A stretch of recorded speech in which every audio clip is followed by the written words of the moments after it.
At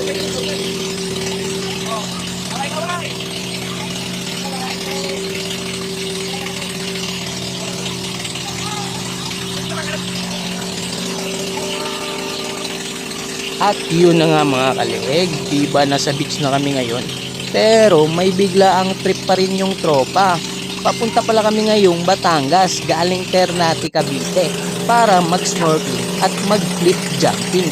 So paano ba yan? Samahan nyo kami. Pero bago ang lahat, explore muna natin yung sea. Let's go!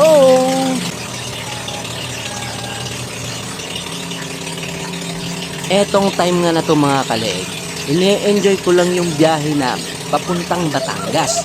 Kasi nga, sobrang ganda ng mga isla at saka sobrang linis ng dagat. Kitang-kita nyo naman yung kulay, di ba? So hindi ka talaga maboboard sa biyahe at mag-e-enjoy at ma-amaze ka sa mga makikita mo. At sana kayo din ma-amaze at magandahan sa video na to. So tara, tuloy lang tayo. Let's go! Maya-maya nga konti mga kaleg, mag-i-stop kami kasi nakakita kami ng sobrang cute na post. Sobrang liit niya. So tara, panoorin nyo to. Let's go! Galing bundok. Ang cute, ang lito. Pagkaroon ng tubig yan, wala namang kustas, no? Wala na. Paano pag may shark dito? Pag may shark dito, malaki naman yung bendito. O diba, kita nyo mga kaleg, sobrang cute ng post na yon. At saka may narinig ako, sabi nung kasama namin, paano pag may shark dito sa dagat? Natakot ata yung bata, baka makain ng shark.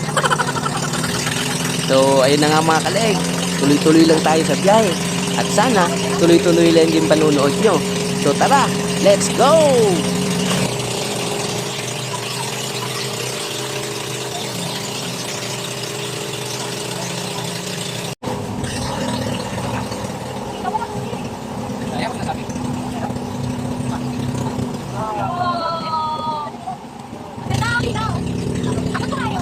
Yo, what's up? Anong lugar na to? Fish feeding, Batangas. Fish feeding, Batangas. So napunta kami dito. Galing na kami Ternate.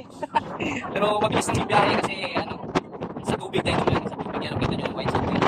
Tapos kabila. White sand. Let's go! Snorkeling, baby. Yun na yung... Oh, kaway-kaway muna dyan, oh. Kaway-kaway. Let's go. Fish feeding, Batangas. Dito po kami ngayon. Yan. Ayan sila. Snorkeling na sila. Kasi marami isla sila. So, ako naman. Let's go. Ano yung nagchichirya?